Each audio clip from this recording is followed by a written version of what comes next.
Good morning Palawan. Good morning po sa ating pong mga FB followers, no? Good morning din po sa ating pong magigiting na teachers.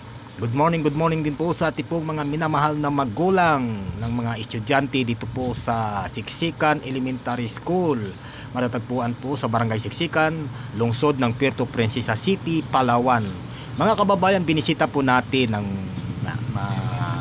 panandalian lamang yung pasilidad ng Siksikan Elementary School, no?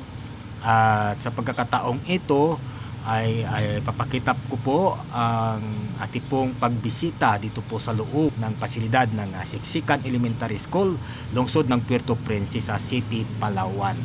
At tunghayan po natin ay kakipong susunod ang making video, mga kababayan. Ayan, matapos nga po tayo makipag-usap sa kanilang teachers, ay nag-video muna tayo. Ayan, napakasaya po yung mga bata, no? Nagmukhang artista tayo dyan. At napasaya natin kahit panandalian lamang, mga kababayan. At ako dyan, dito nag-ikot na po tayo. Talagang welcome na welcome. Mainit po ang pagsalubong ng mga bata sa atin habang tayo po ay nagkakaber sa kanilang school, no? Napakagalang, magagalang mga estudyante, no?